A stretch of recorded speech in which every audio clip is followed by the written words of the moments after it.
con la luz de tu Santo Espíritu, haznos dóciles a tus inspiraciones, para gustar siempre del bien y gozar de tus consuelos. Por Jesucristo nuestro Señor. Amén. Amén. Señor, te pedimos por tu bondad, por tu misericordia, que derrames sobre nosotros tu Espíritu Santo, el mismo Espíritu que inspiró las Santas Escrituras para que podamos comprender el mensaje que nos has revelado. Tú que vives y reinas por los siglos de los siglos. Amén. Amén. En nombre del Padre, del Hijo y del Espíritu Santo. Amén. ¿Sí, Enrique? ¿Escuchas? ¿Estás escuchando? Perdón, no te escuchamos. ¿Escuchas? No, que si tú escuchas. ¿No? No te escuchamos, Enrique, todavía. No, es que van varias gentes que están solicitando intervención y quería ver si tú estabas escuchando. Ah, no escuchaba, como que tenía el audio apagado, yo creo. Ah, ok. Perdón, Lo que con pasa es razón no me daba que cuenta. sí, es que Ángel estaba pidiendo la palabra ahorita que estabas en la espera de la conexión. Ah, ok. Sí, adelante. Hay una duda. ¿Me Sí, escuchan? dime. Sí. Una duda. Bueno, después de que termina la plática de Jesús con Nicodemo, viene el testimonio de Juan el Bautista, ¿no? Y luego, en el siguiente párrafo, vuelve a hablar Jesús. Está hablando con Nicodemo, ¿verdad? Déjame revisar.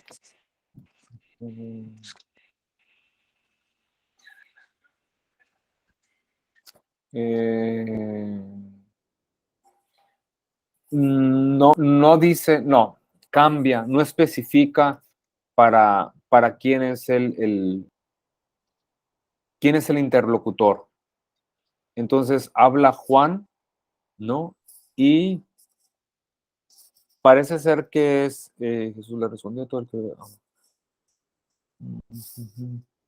No, termina más o menos, yo creo que en el versículo 21, y después dice, en el versículo 22 dice, después de esto se fue Jesús con sus discípulos al país de Judea. Entonces ya cambia el lugar, cambia la escena. Ya no está con Nicodemo, ¿no? Dice, Juan también estaba bautizando así, ahí, y acudía gente y los bautizaba. Dice, todavía Juan no había sido encarcelado.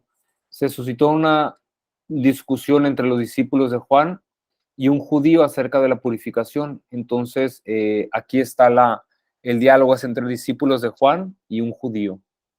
Entonces, al final tendría que leer con calma para ver a quién se está dirigiendo este último discurso. Entonces, aquí está. Ustedes mismos son testigos de que dije, yo no soy el Cristo, etcétera. Pero que viene el que acepta el testimonio. El Padre ama al Hijo y ha puesto todo en su mano. El que cree en el Hijo tiene vida eterna. El que se resiste al Hijo no verá la vida, pues siempre le acecha la ira de Dios. Es Juan el que está hablando, sí. Juan respondió y da todo este discurso desde el versículo 27 hasta el 36. Y ya en el capítulo 4 inicia el diálogo con la samaritana. Pero esta última parte cambia el escenario y cambian los personajes. Ya no es el diálogo con Nicodemo. Muy bien. ¿Sí? Muy bien. Ok, perfecto. Sí. Eso lo habíamos comentado, esta última intervención de Juan, como la habíamos retomado en el capítulo, al final del capítulo 1, que hablábamos hicimos de nuevo mención de la ley del levirato y de todo lo demás, ¿no? Que aquí vuelve a aparecer. No sé el motivo teológico de que lo repita, pero pues sería interesante después investigarlo con calma, pero que termine aquí debe tener su motivo teológico que no lo he revisado. Pero bueno, podemos anotarlo para la próxima. Ok, hoy es Jesús y el llamado encuentro con la samaritana. Denme un segundo. Y hoy vamos a tratar de leer hasta el versículo 42. Entonces, si alguno de ustedes puede ayudarme a leer el capítulo 4, del 1 al 42, y los escuchamos y ya después proseguimos con el comentario. Yo puedo leer. Adelante, Ángel, gracias, sí. Los fariseos se enteraron de que Jesús tenía más discípulos y bautizaba más que Juan. Si bien eran sus discípulos los que bautizaban, no él personalmente, no él personalmente. Cuando Jesús lo supo, abandonó Judea y se dirigió de nuevo a Galilea. Tenía que atravesar Samaria. Llegó a un pueblo de Samaria llamado Sicar, cerca del terreno que Jacob dio a su hijo José. Allí se encuentra el pozo de Jacob. Jesús, cansado del camino, se sentó tranquilamente junto al pozo. Era mediodía. Una mujer de Samaria llegó a sacar agua. Jesús le dice, dame de beber. Los discípulos habían ido al pueblo a comprar comida. Le responde la samaritana, ¿cómo? ¿Tú que eres judío me pides de beber a mí que soy samaritana? Los judíos no le tratan con los samaritanos.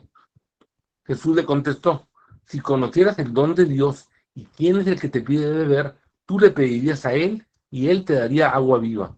Le dice la mujer, Señor, no tienes con qué sacar el agua y el pozo es profundo. ¿Dónde vas a conseguir agua viva? ¿Eres acaso más poderoso que nuestro padre Jacob, que nos dio este pozo del que bebían él, sus hijos y sus rebaños? Le contestó Jesús, el que bebe de esta agua vuelve a tener sed. Quien beba del agua que yo le daré no tendrá sed jamás, porque el agua que le daré se convertirá dentro de él en manantial que brota dando vida eterna. Le dice la mujer, Señor, dame de esa agua, para que no tenga sed y no tenga que venir acá a sacarla. Le dice, ve, llama a tu marido y vuelve acá. Le contestó la mujer, no tengo marido. Le dice Jesús, tienes razón al decir que no tienes marido, porque has tenido 5 hombres, y el que tienes ahora tampoco es tu marido. En eso has dicho la verdad. Le dice la mujer, Señor, veo que eres profeta. Nuestros padres daban culto en este monte. Ustedes, en cambio, dicen que es en Jerusalén donde hay que dar culto. Le dice Jesús, créeme, mujer, llega la hora en que ni en este monte ni en Jerusalén se dará culto al Padre. Ustedes dan culto a lo que no conocen. Nosotros damos culto a lo que conocemos, porque la salvación procede de los judíos. Pero llega la hora, ya ha llegado, en que los que dan culto auténtico adorarán al Padre en espíritu y en verdad, porque esos son los adoradores que busca el Padre. Dios es espíritu y los que lo adoran deben hacerlo en espíritu y verdad. Le dice la mujer, sé que vendrá el Mesías, es decir, Cristo. Cuando Él venga nos explicará todo. Jesús le dice, yo soy el que habla contigo. En esto llegaron sus discípulos y se maravillaron de verlo hablar con una mujer. Pero ninguno le preguntó qué buscaba o por qué hablaba con ella. La mujer dejó el cántaro, se fue al pueblo y dijo a los vecinos, vengan a ver a un hombre que me ha contado todo lo que yo hice. ¿No será el Mesías? Ellos salieron del pueblo y acudieron a él. Entre tanto los discípulos le rogaban, come, maestro. Él les dijo, yo tengo un alimento que ustedes no conocen. Los discípulos comentaban, ¿le habrán traído algo de comer? Jesús les dice, mi alimento es hacer la voluntad del que me envió y concluir su obra. ¿No dicen ustedes que faltan 4 meses para la cosecha? Pero yo les digo, levanten los ojos y observen los campos, que ya están madurando para la cosecha. El segador ya está recibiendo su salario y cosechando fruto para la vida eterna. Así lo celebran sembrador y segador. De este modo se cumple el refrán, uno siembra y otro cosecha. Yo los he enviado a cosechar donde no han trabajado. Otros han trabajado y ustedes recogen el fruto de sus esfuerzos. En aquel pueblo muchos creyeron en él por las palabras de la mujer que atestiguaba. Me ha dicho todo lo que hice. Los samaritanos acudieron a él y le rogaban que se quedara con ellos. Se quedó ahí 2 días, y muchos más creyeron en él, a causa de su palabra. Y le decían a la mujer, ya no creemos por lo que nos has contado, porque nosotros mismos lo hemos escuchado y sabemos que este es realmente el Salvador del mundo. Muy bien, muchas gracias, Ángel.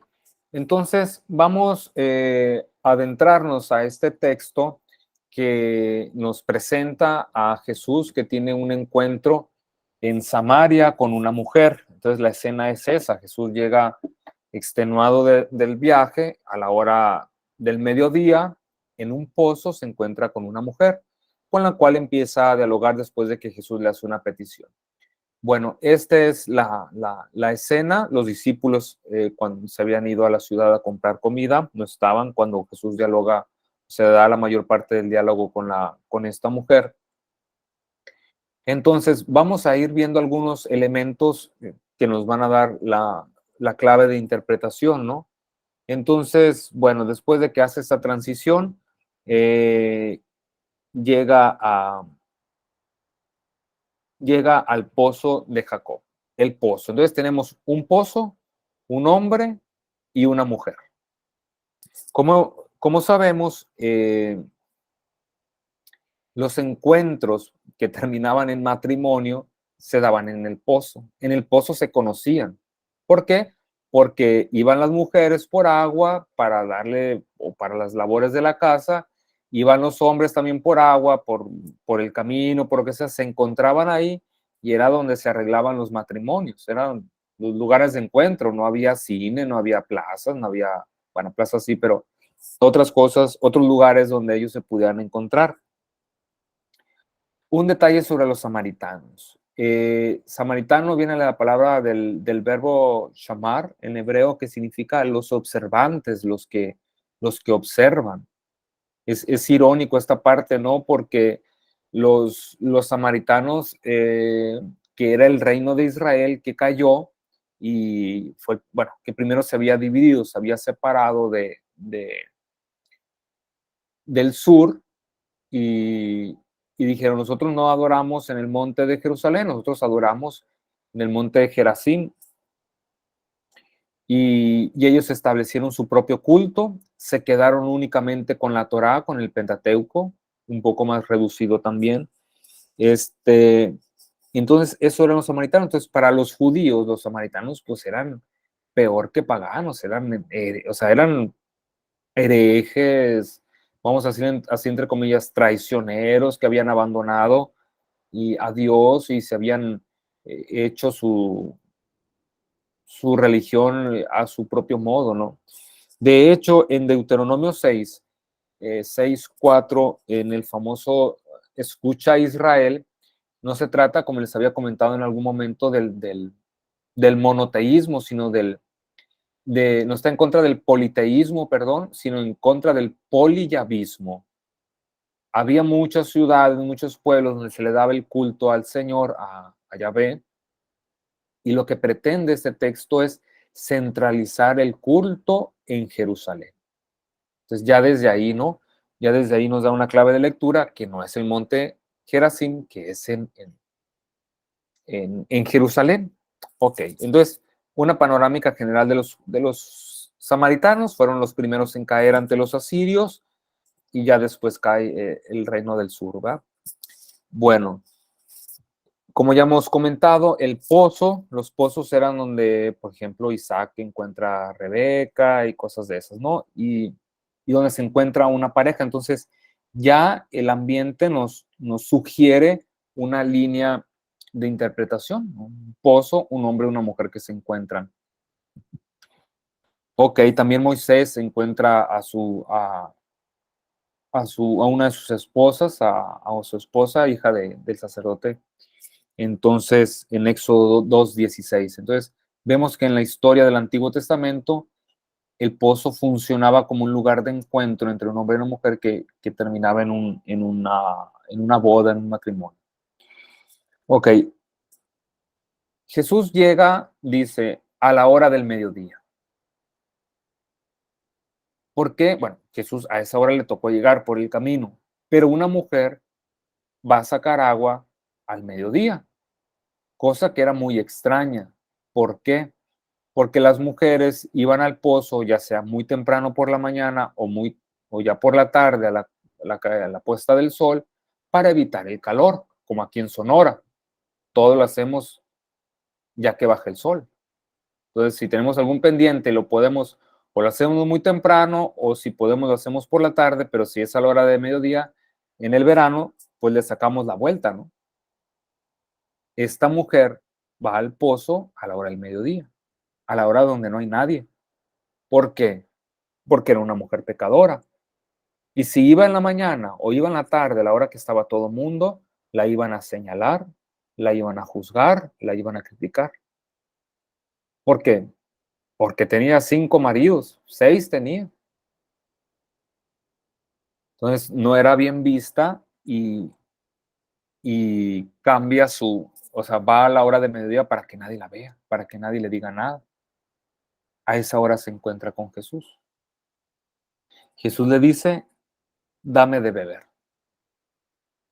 dame de beber. Jesús le pide. Entonces, estamos en el contexto otra vez del agua. ¿Se recuerdan en las bodas de Caná? El agua que siempre va a simbolizar la antigua alianza a la cual Jesús le va a dar sabor, color, plenitud. Aquí tenemos de nuevo el agua. Jesús quiere y recibe los dones que el hombre les puede ofrecer. Dame de beber, le dice el Señor. ¿No? Entonces tenemos otra referencia a la antigua alianza. ¿Cómo tú siendo judío me pides de beber a mí, que soy una mujer samaritana? Y aquí el evangelista hace esta anotación, esta aclaración, es que los judíos no se tratan como con los samaritanos.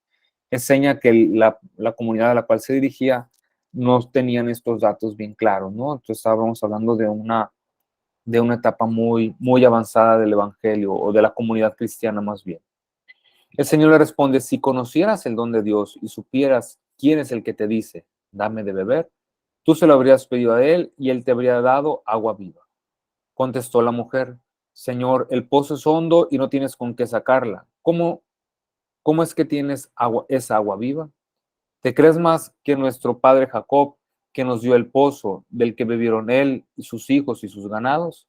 Jesús le respondió, todo el que beba de esta agua volverá a tener sed, pero el que beba del agua que yo le dé no tendrá sed jamás, pues el agua que yo le dé se convertirá en él en fuente de agua viva, en una fuente de agua que brota para la vida eterna. Le dijo la mujer, Señor, dame de esa agua para que yo no vuelva a tener sed y no tener que venir aquí a sacarla. Él le contestó, vete, llama a tu marido y vuelve acá. La mujer le dijo, no tengo marido. Jesús le respondió, bien has dicho que no tienes marido, porque has tenido 5 y el que ahora tienes no es marido tuyo. En eso has dicho la verdad. Obviamente estamos hablando de un matrimonio metafórico, espiritual, no en un sentido literal, ¿no? Has tenido 5 maridos y el que tienes ahora no es tu marido. Son 6. Es decir, la mujer que representa al pueblo de Samaria está en la imperfección, no ha llegado a la plenitud, no está en el número 7, ¿no? Entonces, ¿quién es el número 7? ¿Con quién se va a desposar? Espiritualmente, metafóricamente hablando, lo repito y lo aclaro una vez más, con Jesús. Jesús es el séptimo, Jesús es el marido con el cual el pueblo de Samaria, simbolizado en la mujer, se va a desposar con Jesús. En las bodas de Caná, Jesús ya se había desposado con Israel, ya había establecido una reconciliación, una alianza, ya había expresado esta salvación a través de la metáfora del matrimonio con Israel en las bodas de Caná. Ahora lo hace con el pueblo de Samaria y así se va ampliando este matrimonio hasta alcanzarlo a toda la humanidad. ¿Sí? Entonces, aquí no se trata de, esto de los maridos es una manera metafórica de hablar, ¿no? Ahora, si se fijan, bueno, vamos a continuar para hacer la explicación. La mujer replicó, Señor, veo que eres un profeta. Todavía no le reconoce como Mesías, ¿no? Me dijo quién era, eres un profeta. Nuestros padres adoraron en este monte, pero ustedes dicen que el lugar donde se debe adorar es Jerusalén. Como ya hemos visto en Deuteronomio 6, ¿sí? Los judíos decían que la adoración a Cristo, que la adoración a Dios, perdón, debía ser en Jerusalén. Jesús le contestó, créeme mujer que llega la hora en que ni en este monte ni en Jerusalén adorarán al Padre. Ustedes adoran lo que no conocen, nosotros adoramos lo que conocemos, porque la salvación viene de los judíos. Pero llega la hora, y ya estamos en ella, en que los adoradores verdaderos adorarán al Padre en espíritu y en verdad. Porque así quiere el Padre que sean los que le adoren. Dios es espíritu y los que lo adoran deben adorarlo en espíritu y en verdad. Ok. ¿A qué se refiere con esto de adorar en espíritu y en verdad? No se refiere a una adoración etérea, así de que esto no cancela la liturgia. Muchos toman esto para decir, no, que para qué van al templo, si en espíritu en verdad. Espíritu en verdad no significa así indeterminado, nomás cierro mis ojos y ya estoy adorando a Dios. No hay que sacar de contexto. Estamos ante un texto y todo lo que le precede. Ustedes dicen, dice el Señor, que debe ser la adoración. Nosotros adoramos en este monte, pero ustedes dicen que debe ser en Jerusalén. Jesús le dice, llega la hora en que ya está aquí, que los adoradores lo harán en espíritu y en verdad. Volvemos al prólogo. La palabra se hizo carne. Y como veíamos al final del capítulo 2, la purificación en el templo, que decíamos que Jesús, el Hijo de Dios, que se hace carne, ya la adoración ya no es en el templo, porque Dios habita en cada ser humano, porque el Hijo de Dios se ha hecho carne. Es decir, lo que está diciendo Jesús es, ya no es necesario para el ser humano ir hasta Jerusalén para adorar a Dios, porque después de la encarnación, Dios habita en cada ser humano y cada ser humano puede adorar a Dios sin necesidad ni de ir a Jerusalén, ni de ir a Gerazim, ni a ningún otro lugar. Ya la liturgia tiene otros fundamentos. Obviamente no vamos a tomar únicamente el Evangelio de Juan para exponer toda la fe. Aquí está hablando ante una situación, ante un diálogo con una samaritana. Ya no va a ser ni este monte ni en Jerusalén. Los adoradores lo harán en espíritu y en verdad, porque el espíritu, porque la presencia de Dios ya no estará solamente en el santo de los santos del templo de Jerusalén. La presencia de Dios por la encarnación de su Hijo estará en cada ser humano. ¿Sí? Entonces, evitemos darle una interpretación espiritualoide a esta expresión. Aquí lo que está haciendo referencia es a la encarnación del Hijo de Dios y cómo por su encarnación Dios habita en cada ser humano y por lo tanto el templo ya queda superado. Ya no es de que si en Samaria, si en Jerusalén, sino en todo el mundo el hombre va a poder adorar verdaderamente en espíritu a Dios. Si no hubiera ocurrido la encarnación del Hijo de Dios, todavía tendríamos que ir a Jerusalén a adorar, porque en el templo estaba la presencia de Dios. Hoy, por su encarnación, ya no es así. Muy bien. ¿Alguien tiene alguna pregunta? Sí, Katy, adelante.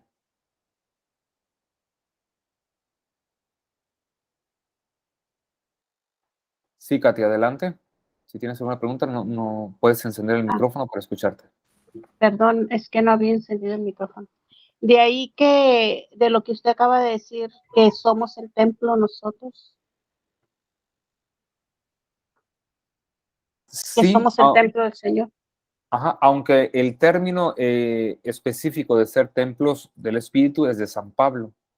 Aquí no lo dice directamente el evangelista, sino que más bien está haciendo el énfasis en la encarnación del Hijo de Dios y cómo por su encarnación Dios habita en cada ser humano, ¿no? Pero la expresión propiamente templo del Espíritu es de Pablo. Adelante, Sí, Gloria. Okay, lo digo porque cuando dice la encarnación de Dios habitará en cada ser humano y está diciendo pues que ya no tendríamos que ir a alguna parte. Entonces, se escucha mucho, pues el templo de Dios eres tú, la iglesia somos todos. Sí, está bien, pero ¿quién lo dice y en qué se basa? O sea, yo estoy hablando de San Juan, estoy diciendo que también San Pablo usa ya la expresión específica, somos templos del Espíritu. Ajá. Es una idea del Nuevo Testamento, es una novedad del Antiguo Testamento, exacto. Ok. Sí, Gracias. hay que procurar ser un poco precisos, ¿no? Es decir, se dice mucho, bueno, ¿quién lo dice y en qué se basa? Bueno, Sí lo decimos. ajá, sí, se dice en varias partes, en muchas partes, en las enseñanzas, a veces en las homilías, así. No, o sea, lo miramos de una manera normal porque pues sentimos que el Espíritu Santo vive en nosotros. Sentimos que por medio de la fe que pues somos hijos de Dios y no sé, estoy equivocada. No, no estás equivocada. No, lo único que estoy diciendo es que la expresión templos del Espíritu es de Pablo. Ajá. Ajá. Ok. Muy bien. Gracias. Adelante, Gloria.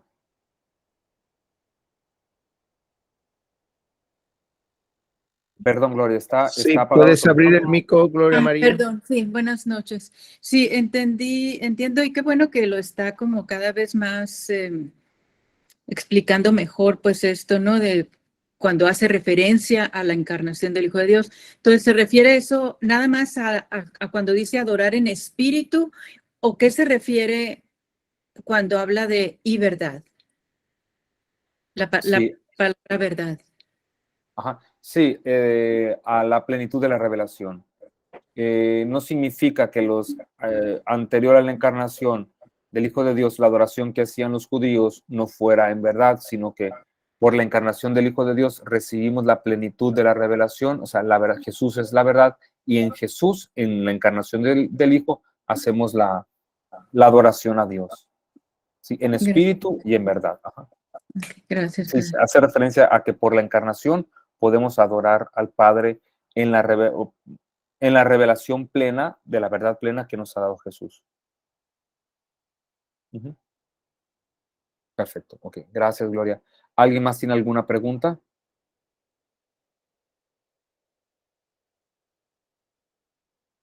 Ok, vamos a continuar. Dice, en esto llegaron, ok, le dijo a la mujer, sé que va a venir el Mesías, el llamado Cristo. Cuando venga nos los desvelará todo. Jesús le respondió, yo soy el que está hablando contigo. No, pues más claro ni el agua, ¿verdad? Entonces, los samaritanos también esperaban al Mesías, pero ellos le llamaban Tajeb y también esperaban al Mesías. Lo mismo que los judíos, pero los judíos ya le mencionaban literal Mashiach, ¿no? El ungido. Pero ellos también esperaban a alguien para que les revelara todo, es decir, un ungido, un elegido de Dios. Entonces el Señor se le revela, yo soy el que está hablando contigo. Si se fijan, el Señor no la regaña porque ha tenido tantos maridos, el Señor no le echa en cara nada, no la juzga, etcétera. Jesús no viene para recordarnos en qué ha fallado un pueblo o en qué han fallado las personas, sino a traernos el agua viva, a traernos, a reconciliarnos a todos con el Padre. No ha venido, o sea, no se dedicó a echar en cara nada, decir ustedes samaritanos que no aceptan los demás libros, que no fueron a Jerusalén a adorar porque nunca fueron, si ahí estaba la presencia de Dios. Y los errores que el ser humano ha cometido, el Señor ya no los toma en cuenta. El Señor ha venido a dar plenitud, no a recriminar nada. ¿Sí? En esto llegaron sus discípulos y se sorprendieron de que hablara con una mujer, pero nadie le preguntó qué quería o qué hablaba con ella. La mujer, dejando su cántaro, corrió al pueblo y dijo a la gente, vengan a ver a un hombre que me ha dicho todo lo que he hecho. ¿No será el Cristo? Salieron del pueblo y se encaminaron hacia él. Pues una mujer que se convierte en evangelizadora, una mujer que lleva la buena noticia, una mujer pecadora, una mujer que había tenido 6 maridos, una mujer que tenía que salir a mediodía para que no la juzgaran y que no la señalaran. Una mujer que se encuentra con Jesús y el Señor Jesús, en lugar de señalarla, la lleva a la plenitud. La lleva a la plenitud de, de la vida. Y la mujer representa a todo el pueblo, el cual estaba simbólicamente en la situación de la mujer, y que Jesús viene a darles la plenitud, no a reclamar, a recriminarles, a echarles en cara por qué hicieron pacto con Asiria, por qué nomás reconocen el Pentateuco y no los demás escritos, por qué no van a Jerusalén a adorar. Jesús viene a dar plenitud. Estemos como estemos, ahí nos lleva a la plenitud. Entonces, la mujer, dejando su cántaro, corrió, dice, y le dijo a la gente, vengan a ver. ¿Qué les dijeron los discípulos? Maestro, ¿dónde vives? Vengan y lo verán. ¿Qué le dijeron los otros discípulos cuando encontraron cuando Andrés que encuentra a los demás? Ven y lo verás. Ven y lo verás. Ven y lo verás. Entonces, este es un elemento para San Juan que habla de este encuentro auténtico con Dios. Por ejemplo, en el capítulo 1, cuando los primeros discípulos se encuentran con Jesús y que le dicen, ¿qué buscan? Vengan y lo verán. Fueron y estuvieron con él todo aquel día. Eran como las 4 de la tarde. ¿Qué vieron? ¿Qué vieron? ¿Qué platicaron? No sabemos. Vieron al Señor, vieron al Hijo de Dios encarnado. Eso fue lo que vieron. En Jesús pudieron reconocer al Hijo de Dios que se ha hecho carne. O pudieron reconocer a Jesús como el Hijo de Dios hecho carne. Vengan a ver, hemos encontrado al Mesías, hemos encontrado al Mesías. Y esta mujer dice, he encontrado a un hombre, ¿no será este el Mesías? Vengan a ver al Mesías. Entonces nos habla de un encuentro auténtico y verdadero de quien reconoce a Jesús como el Mesías de Dios. ¿Sí? Vengan a ver un hombre que me ha dicho esto. ¿No será el Cristo? Finalmente, es como una expresión de deseo. Ojalá que este sea el Cristo. Ojalá que ya lo hayamos encontrado. Ojalá que sí sea Él.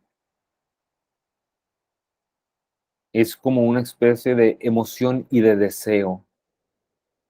Salieron del pueblo y se encaminaron hacia Él. Entre tanto, los discípulos le insistían, Rabí, come. Pero Él replicó, yo tengo para comer un alimento que ustedes no conocen o no saben.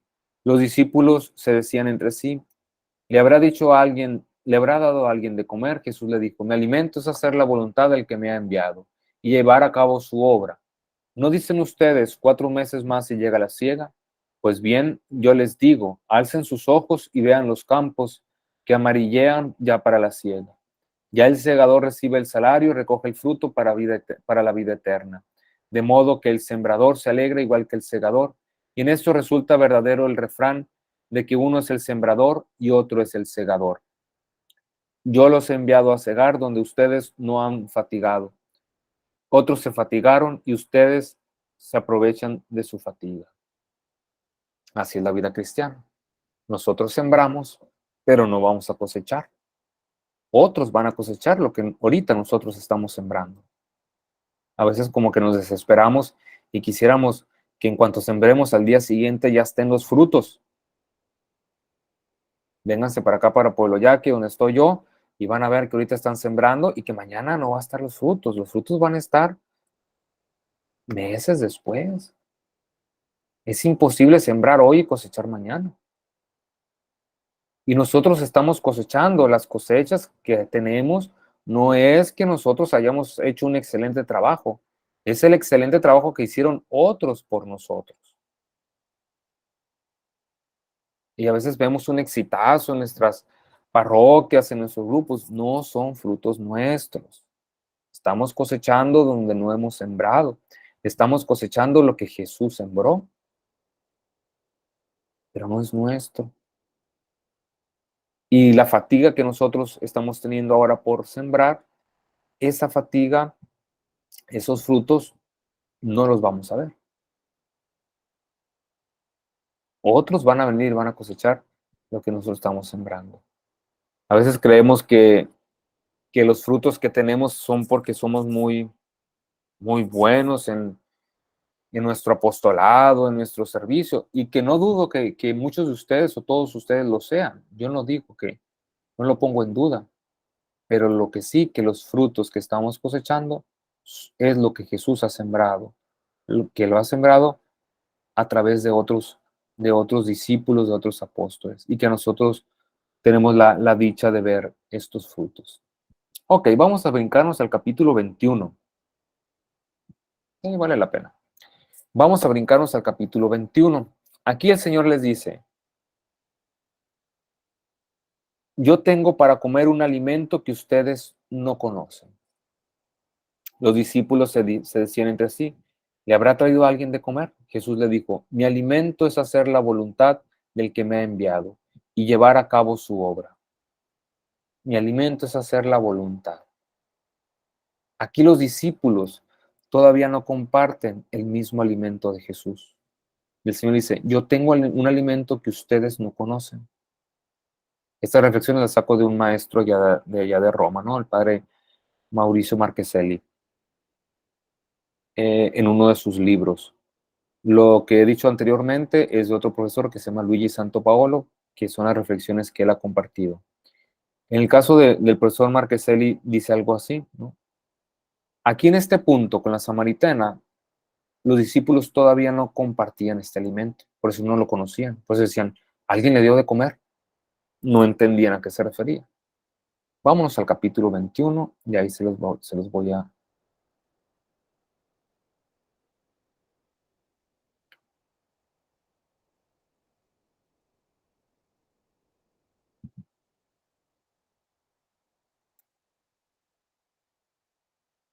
Después de esto se manifestó otra vez Jesús a los discípulos a orillas del mar de Tiberíades. Se les manifestó de esta manera. Estaban juntos Simón Pedro, Tomás llamado el mellizo, Natanael el de Caná de Galilea, los de Zebedeo y otros dos de sus discípulos. Simón Pedro les dice: voy a pescar. Le contestan ellos: también nosotros vamos contigo. Fueron y subieron a la barca, pero aquella noche no pescaron nada. Cuando ya amaneció estaba Jesús en la orilla, pero los discípulos no sabían que era Jesús. Les dice Jesús: muchachos, ¿no tienen nada de comer? Le contestaron: no. Él les dijo: echen la red a la derecha de la barca y encontrarán. Echaron pues y ya no podían arrastrarla por la abundancia de peces. El discípulo a quien Jesús amaba dice entonces a Pedro: es el Señor. Cuando Simón Pedro oyó que es el Señor, se puso el vestido, pues estaba desnudo, se lanzó al mar. Los demás discípulos vinieron en la barca arrastrando la red con los peces, pues no distaban mucho de tierra, sino unos 200 codos. Nada más saltar a tierra, ven prendidas unas brasas y un pez sobre ellas y pan. Les dice Jesús: traigan algunos, de los peces que acaban de pescar. Subió Simón Pedro y sacó la red a tierra, llena de peces grandes, 153. Y aún siendo tantos, no se rompió la red. Jesús les dice: vengan y coman. Ninguno de los discípulos se atrevía a preguntarle: ¿quién eres tú?, sabiendo que era el Señor. Viene entonces Jesús, toma el pan y se lo da, y de igual modo el pez. Esta fue ya la tercera vez que Jesús se manifestó a los discípulos después de resucitar de entre los muertos. Ahí está. Aquí en el capítulo 4 dice: yo tengo un alimento que ustedes no conocen, mi alimento es hacer la voluntad del que me ha enviado. Capítulo 21, en la resurrección, Jesús comparte el pan con ellos. ¿Por qué? Porque ya los discípulos también su alimento es hacer la voluntad del Padre. Entonces ya pueden compartir el mismo alimento. Traigan de los peces que ustedes acaban de pescar. Aunque Jesús tenía pescado y pan en las brasas, les pide a los discípulos que lleven de lo que ellos han pescado. ¿Por qué? Porque ya tienen en común el mismo alimento. Jesús les está pidiendo los frutos misioneros que los discípulos ya han cosechado, que los discípulos ya tienen. Ya pueden compartir el mismo alimento. Ahora ya saben a qué alimento se refiere Jesús. En el capítulo 4 no lo saben. En el capítulo 21 ya lo saben y ya lo comparten. Ya como diciendo: Señor, ahora nosotros ya tenemos también por alimento hacer la voluntad del Padre, igual que tú. Por lo tanto, nos podemos sentar a la mesa de la Eucaristía y compartir el mismo pan. porque tanto para ti como para nosotros, nuestro alimento es hacer la voluntad del Padre.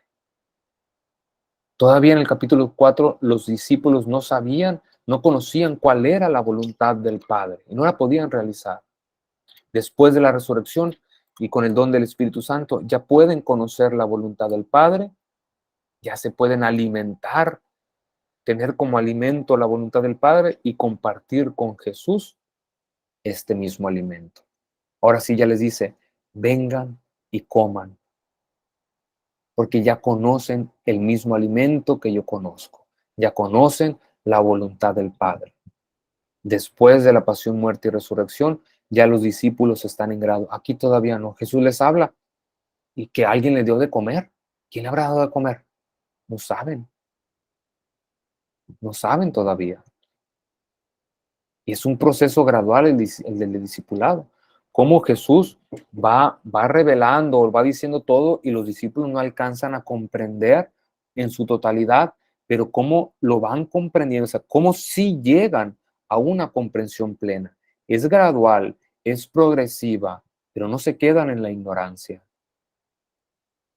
Los va llevando todo y hasta que todo se realiza después de la resurrección, el conocimiento de los discípulos. Entonces, por eso les dice, unos siembran, otros cosechan, ¿no? Ya los frutos misioneros, ya ellos pueden compartir, pero otros frutos los cosecharán otros. De la misma manera, ¿quién, ya en una manera más así, quién participa en la Eucaristía? Quien tiene por alimento cumplir la voluntad del Padre. ¿A qué vamos a la Eucaristía? Cuando vamos a la Eucaristía dominical, es porque le podemos decir al Señor Jesús, Señor, al igual que tú, también mi alimento es cumplir la voluntad del Padre, y aquí te presento estos frutos misioneros de la pesca.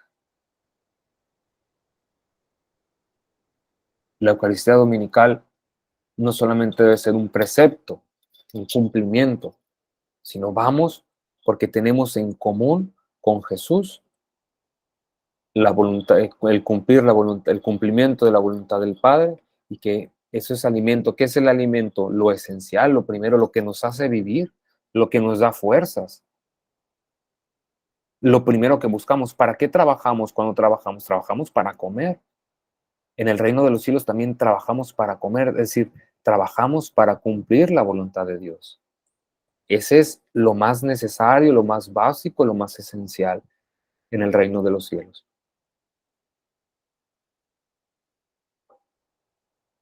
Muchos samaritanos de aquel pueblo creyeron en él por las palabras de la mujer que atestiguaba, me ha dicho todo lo que he hecho. Cuando llegaron a él, los samaritanos le rogaron que se quedara con ellos, y Jesús se quedó allí 2 días.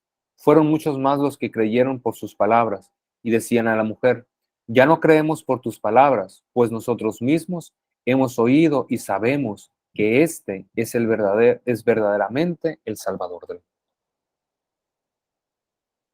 Si ya el pueblo lo haya llegado a reconocer, como el Salvador del mundo, quiere decir que a nivel simbólico, Jesús ya realiza este matrimonio espiritual con el pueblo de Samaria. Y a Samaria también le alcanza la salvación. Un pueblo que había quedado rezagado desde antes del exilio. El primero que fue llevado al exilio, con todo lo que el pueblo de Samaria hizo y no hizo, y reconoció o no reconoció, Jesús ya no viene a recriminar, a decirle, oigan, ¿por qué no hicieron esto? ¿Y por qué no hicieron? Y ya ven lo que les pasó. Jesús viene a llevarlos a la plenitud de la salvación. Jesús viene a revelarse a ellos como el Mesías. Así como los judíos también lo esperaban para ser salvados, así también los samaritanos esperaban al Tajeb, al Mesías, para ser salvados. Y a través de esta mujer samaritana que simbólicamente representa al pueblo, así a través de este matrimonio espiritual, el Señor Jesús le da la salvación a este pueblo y se revela como el Hijo de Dios como el Mesías. Una mujer que da testimonio, una mujer que había sido pecadora, una mujer que había sido señalada y juzgada por el pueblo por su condición de pecado, se convierte en la primer evangelizadora de un pueblo y por el cual el pueblo recibe la fe y por el cual el pueblo conoce al Mesías y por el cual el pueblo alcanza la salvación.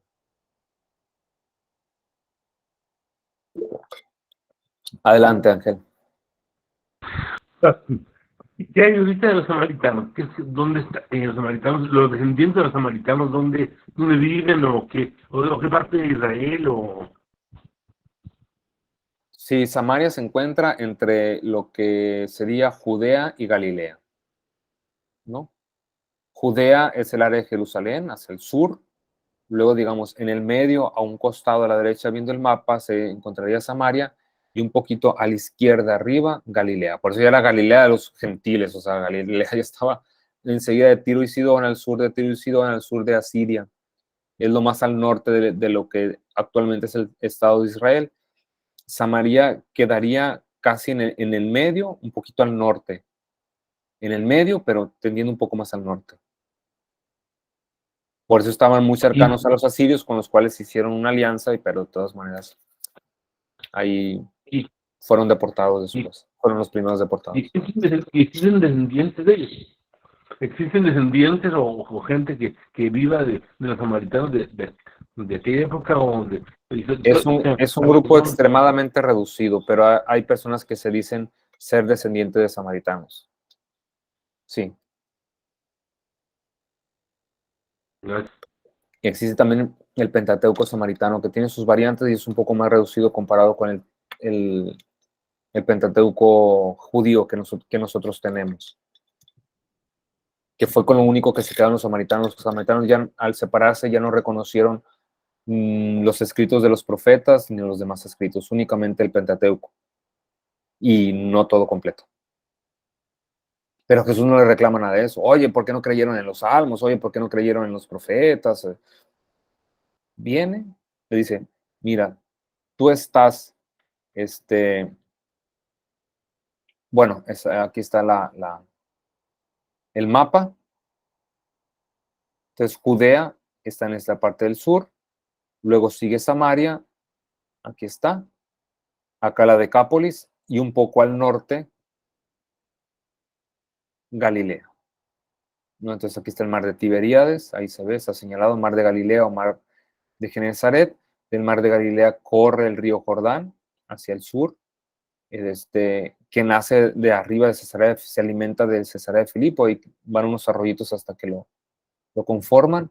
Pues aquí vemos Jerusalén, ahí está Jerusalén, Emaús, lo que podría ser Emaús, y bueno, entonces el pozo de Siquem, ahí está señalado, un poco más arriba, bueno, Idumea, Nabatea, que eran las divisiones del reino, la tetrarquía, ¿no? De aquel tiempo, Perea y la Decápolis de esta parte, ¿no?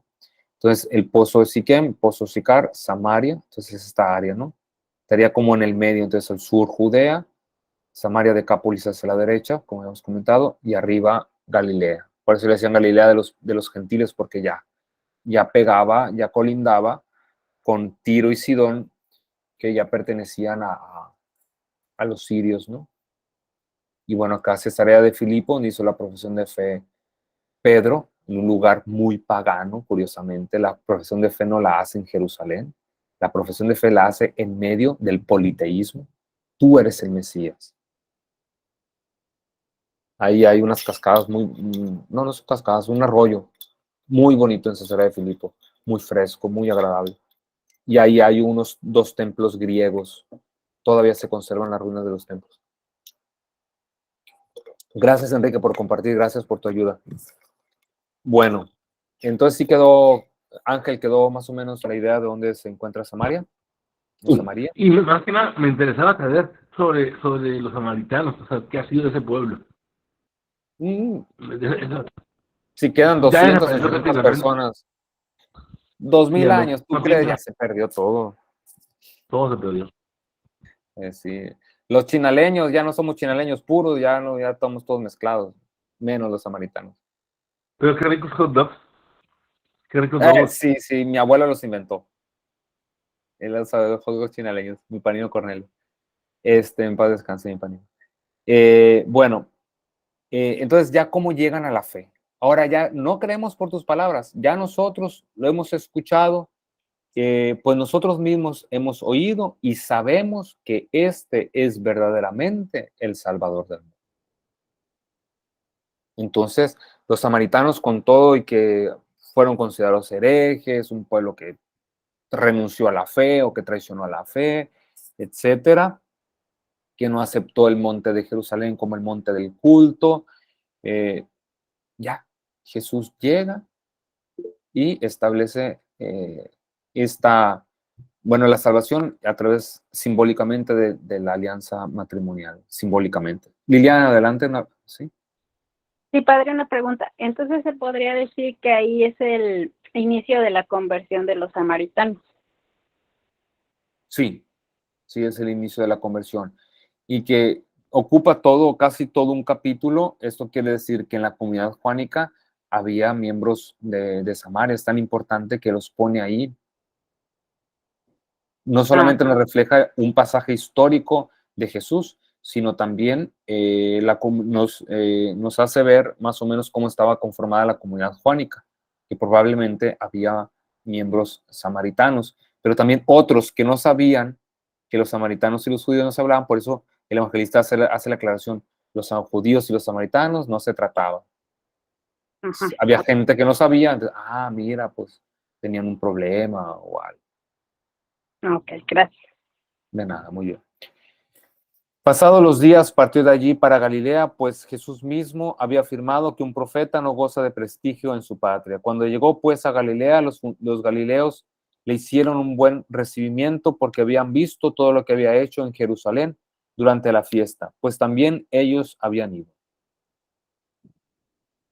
Bueno, ya después sigue la curación de un funcionario real, que nos revela que también existían funcionarios, o después otros los ponen como centuriones en las comunidades. Y bueno, entonces eso lo podemos comentar la siguiente semana, ya junto con la curación del paralítico, ¿no? O del ciego, que es lo que sigue, la curación del paralítico, si no me equivoco. Entonces, hasta aquí, pues esta pequeña lectura del capítulo 4, del encuentro con la samaritana principalmente, como Jesús les dice: has tenido 5 y el que tienes ahora no es tu marido. El esposo es Jesús. Por eso Juan lo dice previo: yo no soy, él es el Mesías, yo no soy digno de desatarle las cuerdas de sus sandalias. Entonces lo dice antes de las bodas de Caná, lo dice antes del encuentro de la samaritana, y aquí sí podemos hacer esta interpretación como para preparar de nuevo una escena de un desposorio, como se dice, de un desposorio místico, espiritual, metafórico. Jesús es el esposo. Los que has tenido y el que tienes no son tus esposos. El auténtico esposo es tu Dios. Es tu Dios, cuyo Hijo se ha encarnado y está ahí, y en su Hijo Dios desposa al pueblo y por lo tanto le da la salvación y llega a la fe ella y el pueblo. Ella se convierte en una evangelizadora, en una, como se dice, lleva la buena noticia, anuncia que se ha encontrado con el Mesías. Ya no es solamente un profeta, sino el Mesías. El pueblo lo comprueba por sí mismo, obedecen igual que los demás: ven y lo verás, ven y lo verás. El pueblo va, lo ve y llega a la fe y a reconocerlo como el Salvador del mundo. Muy bien, ¿algún comentario o alguna pregunta hasta aquí, antes de finalizar? Padre, voy a volver al versículo de adorar en espíritu y verdad. Ahorita estoy pensando que, como dice usted, hace referencia a la encarnación, porque el que adora realmente es nuestro Señor. Se puede referir a eso. Y como se ha encarnado, entonces por Él y en Él nosotros podemos adorar. Los judíos adoraban a Dios en el templo de Jerusalén y decían que ahí debía ser la adoración, en el templo, porque ahí estaba la presencia de Dios. Los samaritanos, como se habían desconectado de los judíos, pusieron el monte Gerazim, pusieron su propio templo y decimos, nosotros no necesitamos ir a Jerusalén para adorar a Dios. Aquí tenemos nuestro templo, aquí tenemos nuestro culto. Dice, ¿dónde es? ¿Jerusalén o Gerazim? Los templos quedan abolidos en ese sentido, el templo de Jerusalén y en dado caso el de Gerazim, porque el Hijo de Dios, porque se hizo carne, Dios ya deja de habitar únicamente en el templo de Jerusalén y por la encarnación del Hijo de Dios, Dios ya habita en todo ser humano. Entonces todo ser humano ya puede adorar en espíritu y en verdad, porque el Hijo de Dios, habiendo asumido carne humana, ¿sí?, revela y concede su espíritu a todo ser humano. Al decir revelación me refiero, concede la verdad, revela su verdad, da su espíritu y por lo tanto, por su encarnación, todo hombre ya puede hacer una oración, una adoración plena en espíritu y en verdad, es decir, habiendo recibido el espíritu, habiendo recibido la revelación, sin necesidad de ir a Jerusalén o a Gerazim, porque por la encarnación Dios ya habita en cada uno de nosotros. Muy bien. Y Gracias, por la padre. encarnación concede el don del espíritu, revela la verdad, entonces por lo tanto somos adoradores en espíritu y en verdad. Ok. Gracias. Adelante, Liliana. Ay, padre, me va a colgar. Ahorita que dijo esto, me brincó un poquito. Luego, entonces, precisamente cuando Jesús es crucificado y que pues el templo, al poco tiempo, pues ya desaparece, podría ahí venir justificado lo que usted acaba de decir, ¿no? Entonces, que pues obviamente como nosotros somos adoradores de Jesús, pues nosotros, por su reencarnación, pues, es de que ya no necesitamos como, o sea, bueno, sí vamos al templo nosotros a la misa y todo, ¿no? Pero bueno, vamos, ese es el mensaje más profundo, lo que usted acaba de decir, pues. El debate no es si debamos ir a la celebración eucarística. Lugar, ¿no? Básicamente no es el lugar, sino es lo que Jesús nos dio. Jesús está respondiendo ante un dilema. ¿Jerusalén o Gerazim? Esa es la pregunta que está respondiendo Jesús. Jesús no está respondiendo ante la pregunta si la comunidad eclesial se debe reunir o no. Jesús está respondiendo de que Gerazim o el monte de Jerusalén. Ese es el problema que está resolviendo. El problema no es que si la iglesia se reúne o no los domingos. El problema radica, ¿dónde lo vamos a adorar? ¿En Jerusalén o en Gerazim? Ni en Jerusalén ni en Gerazim. Todo hombre ya lo puede adorar donde habita, sin necesidad de ir a Jerusalén o a Gerazim. Ok, perfecto. Gracias. De nada. ¿Sí? Entonces, aquí hay que estar atentos. Está resolviendo un problema, el problema de la adoración, Jerusalén o Gerazim. Ok, Camila, adelante. El micrófono, Camila, el micrófono. Que hace ruido que dice templo de Jerusalén, quitemos la palabra templo.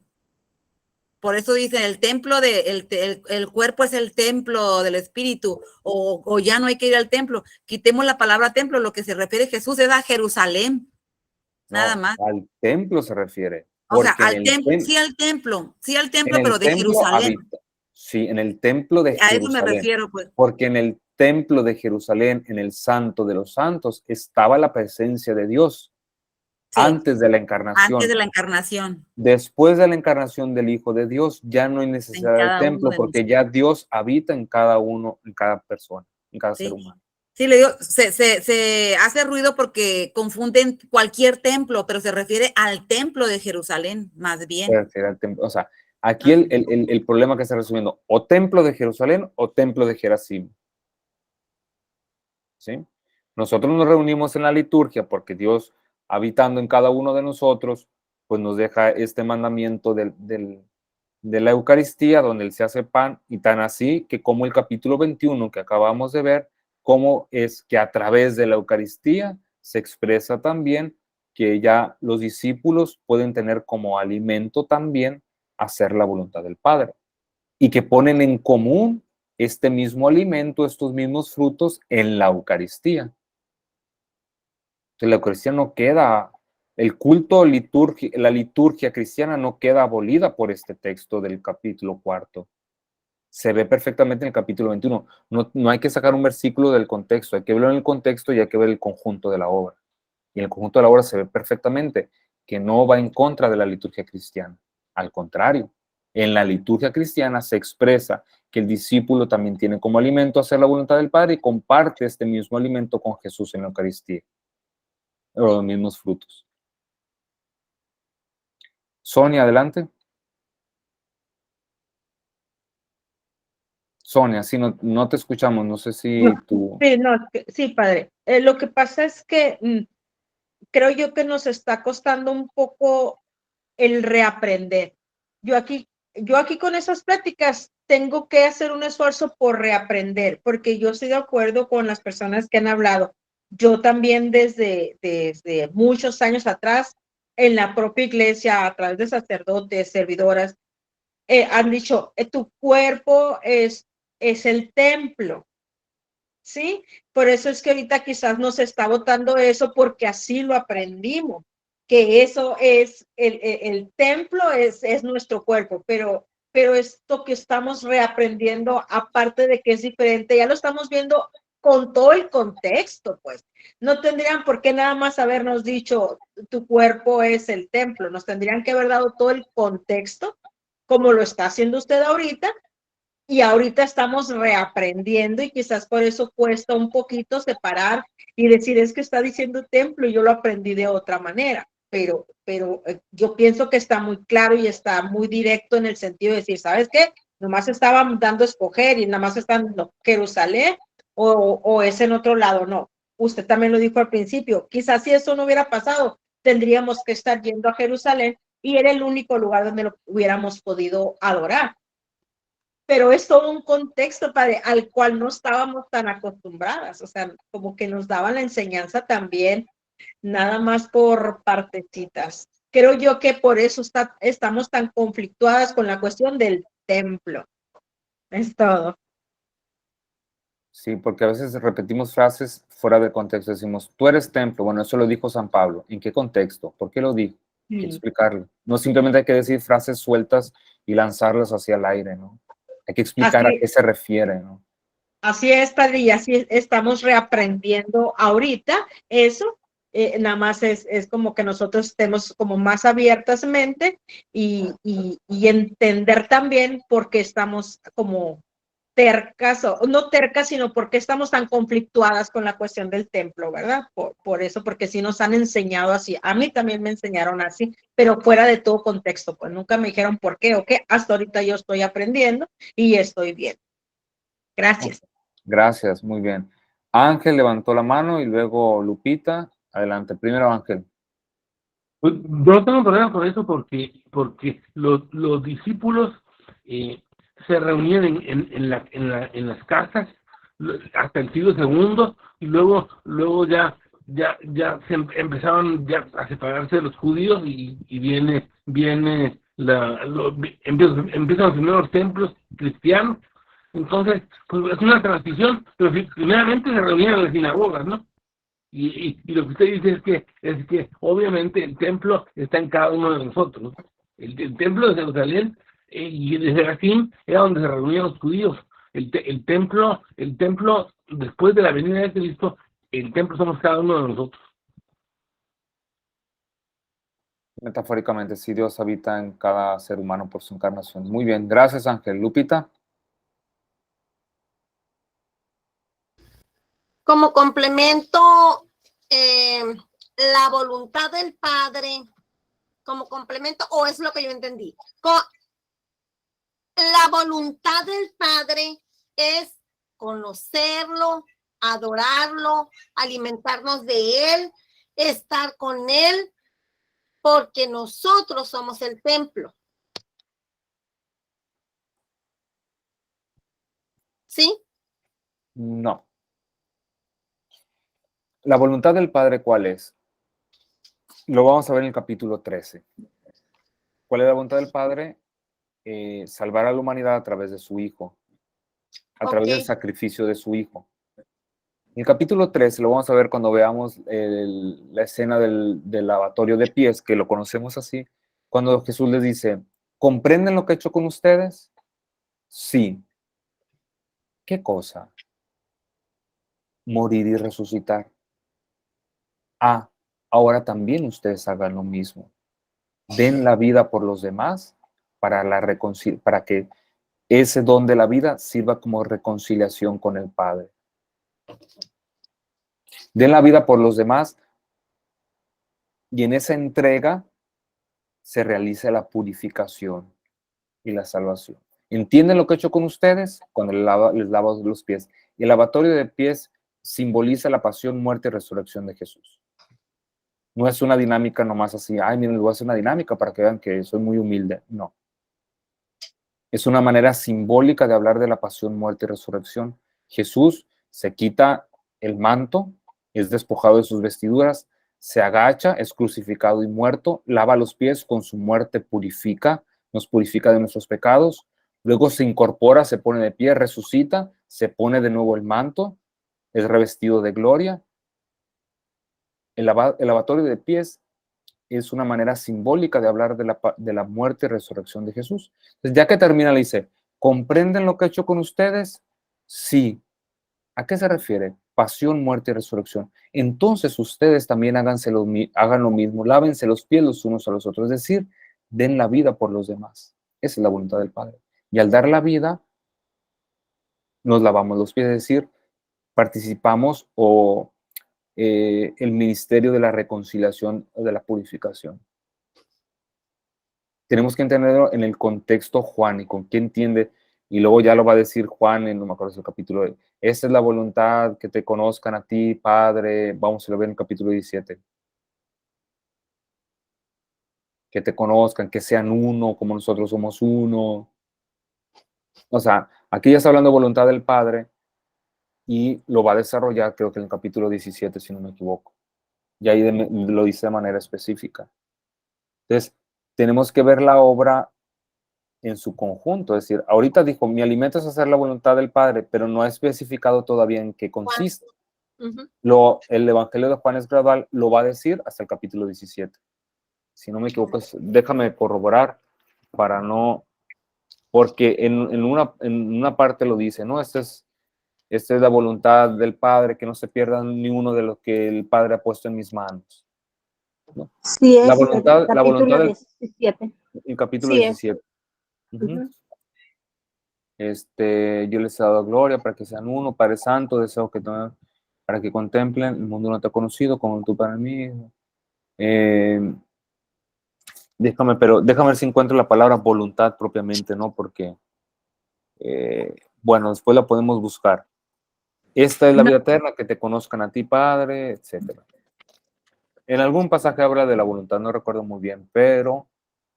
Habla de la gloria de mi Padre, creo, pero no la voluntad. No recuerdo de la voluntad. Sí, lo voy a buscar bien para ver en el conjunto, en la hora. Ahorita no tengo de manera precisa el versículo o la parte donde, pero sí tenemos que ver cómo el evangelista lo presenta, ¿no? No decir, ay, lo que se me viene a mí, lo que pudiera ser, lo que me imagino, sino más bien cómo lo presenta el evangelista. El evangelista acaba de ser, esta es la voluntad del Padre, entonces hay que buscar, lo voy a buscar con calma, y la próxima semana me recuerdan para ver si podemos ahondar en este aspecto. ¿Sí? Sí. Muy bien. ¿Alguna otra pregunta ya para finalizar? Creo que está en Juan 6:39, Padre. Juan 6:39. A ver. Sí, ahorita no.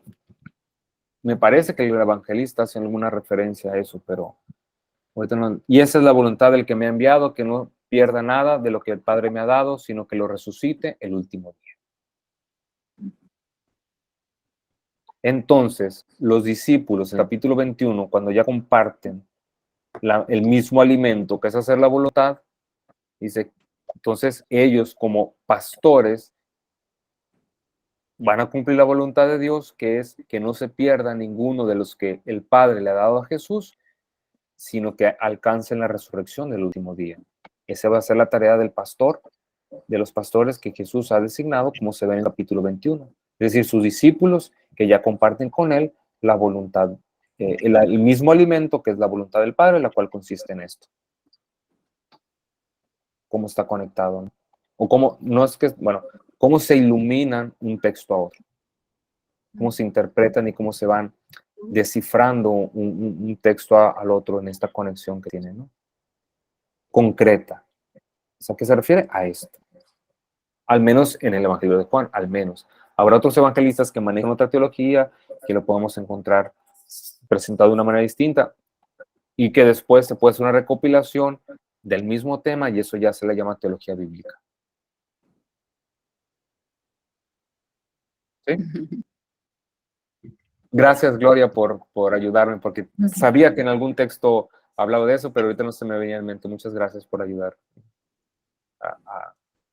a precisar esto. Ok, ¿alguna otra pregunta ya para finalizar? ¿Nada? Ok, entonces vamos a ponernos en manos del Señor para terminar esta sesión. Les agradezco a todos. En nombre del Padre, del Hijo y del Espíritu Santo. Amén. Dios te salve María, llena eres de gracia, el Señor es contigo, bendita eres entre las mujeres y bendito el fruto de tu vientre Jesús. Santa María, Madre de Dios, ruega por nosotros los pecadores, ahora y en la hora de nuestra muerte. Amén. Y la bendición de Dios Todopoderoso, Padre, Hijo y Espíritu Santo, descienda y permanezca siempre con ustedes. Amén. Y con sus